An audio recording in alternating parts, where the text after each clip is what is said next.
Hi YouTube fam, thank you for joining me today. My name is Gina Marie Bova, and this is where I like to come to talk about solved and unsolved true crime cases, true crime facts and stats, and missing person cases that I don't feel have gotten enough attention from mainstream media. If these are subjects that you are interested in, I do hope that you'll click subscribe. And if you click that little bell next to the subscribe button, YouTube will notify you whenever I upload new content. The stories I discuss on this channel are not easy to hear. Some are stories of murder, kidnapping, child abuse, rape, molestation, and so on. If this is something that you can't listen to, please take care of yourself and click off of this channel. I don't sugarcoat things. I give details when details can be given, and I show photos that even bring me to tears. But these are stories that need to be told, because evil lives among us, and it does not go away when we bury our heads in the sand. In case you didn't see my last video, which was part 2 of Truckers That Kill series, this is now part 3 of Truckers That Kill series, and I am wearing the same outfit as I was wearing, but because I said I would do 5 videos in 5 days, and it took me 4 days to do part 2, I decided I'm also going to give you part 3 tonight. I owe y'all. So thank you for bearing with me. Let's get started. Olga Hepnarova was born on June 30th, 1951 to a middle-class family in Prague, Czechoslovakia.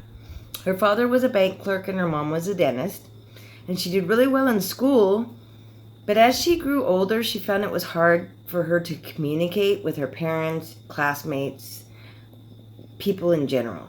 Later, she claimed that she could hardly approach people at all and that the world was her enemy.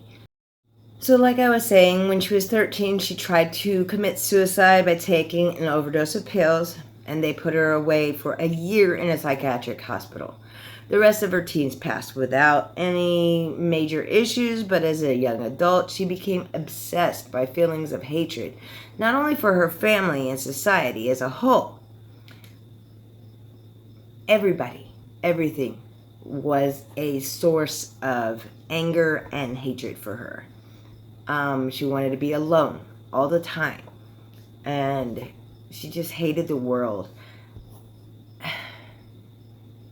She heard voices, and they were always telling her to do really horrible things to people. June 7th, 1973, she sent a letter to 2 newspapers that she explained in these letters that she planned, as revenge for all the perceived hatred against her, to do some things, okay? And due to the slowness of the postal system back then, the letters did not arrive until 2 days after this crime that I'm about to tell you about.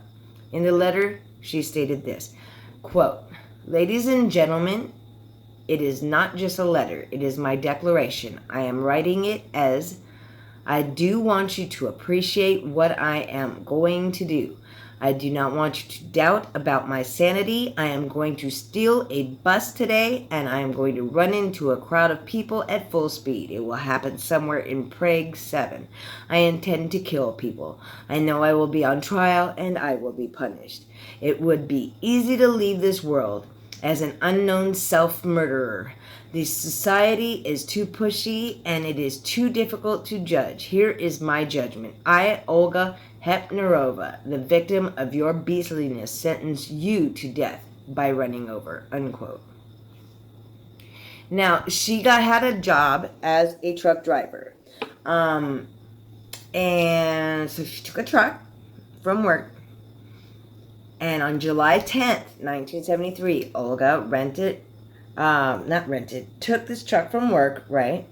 And she spent nearly a half an hour circling this busy train stop, waiting for a satisfactory number of people, if you will, to gather there, waiting for the tram.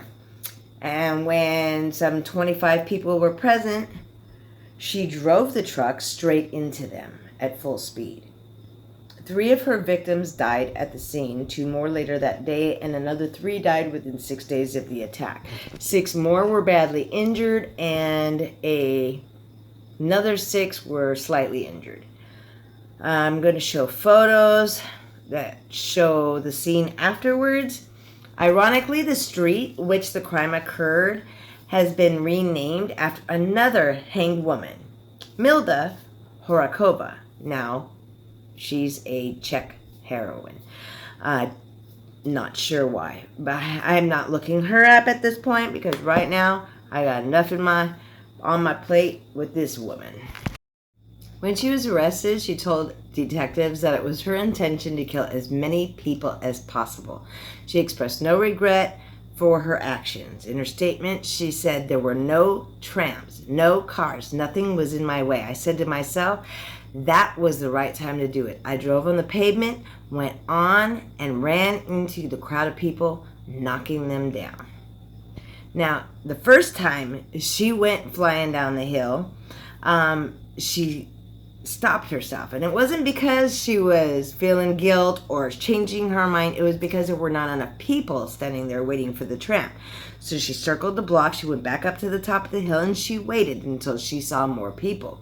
When there was enough people to her standards, she decided to stomp on the gas and go barreling down the hill. And when she got close, she hopped up on the curb and just mowed them down. When she was done mowing them over, she stopped the truck. She also crashed into a few of the shops. And then she stopped the truck and she sat there and she waited for the police. Just proud of herself. When she was remanded, she was examined by prison psychologists who were not able to diagnose her as legally insane. So she went to trial in 1974 at the municipal court in Prague. She was represented by an experienced lawyer, but she refused to cooperate with him. She kept insisting that she was sane. And so because he was trying to get her off of these charges by saying she was insane and have her sent to a mental hospital. But she insisted that she was not insane. She knew what she was doing, and she tried to make a speech accusing society. And she said this, quote, "If this society destroys individuals, individuals can destroy the society. I wanted to take my revenge on the society, including my family, because they are my enemy. Knowing that I managed to do it, I felt a kind of release and satisfaction." Unquote. So on April the 6th, 1974, one day before I was born, she was found guilty of all 8 murders and sentenced to death by hanging. Her mother initiated an appeal to the Czech Supreme Court, but this was rejected and the sentence was confirmed. The Supreme Court of the Czechoslovak Socialist Republic. Oh, wow. I don't know. Socialistic? You know what? You get what I mean.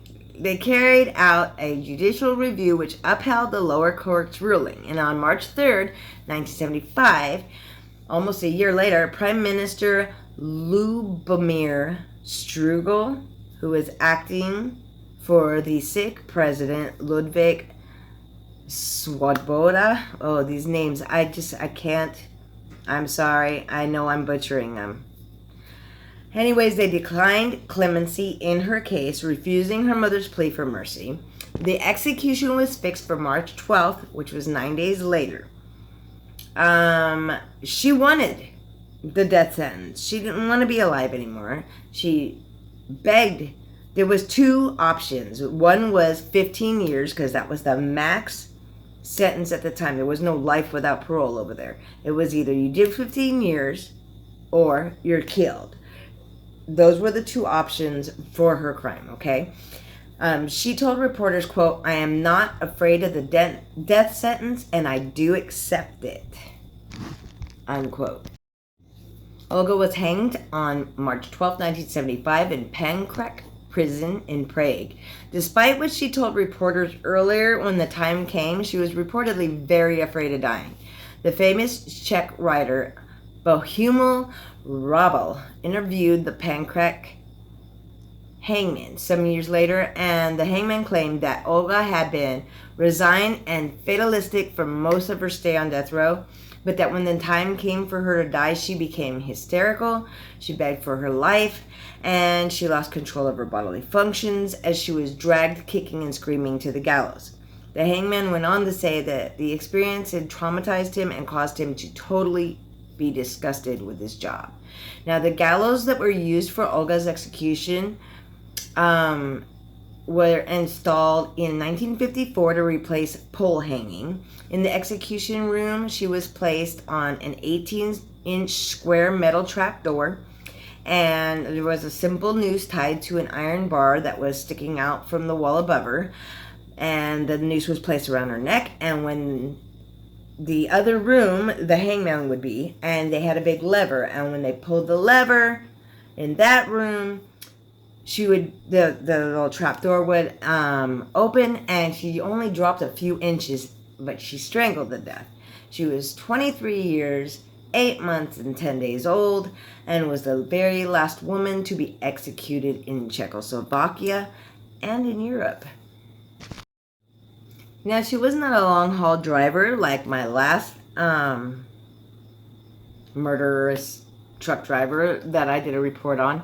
However, she did drive truck for a living there for a little while. She liked that job because she was alone. At work, she didn't have to deal with other people. She just drove. She would pull up. They would load her little truck. She would drive to where she had to go. She would park, and they would unload it. She didn't even have to deal with anybody.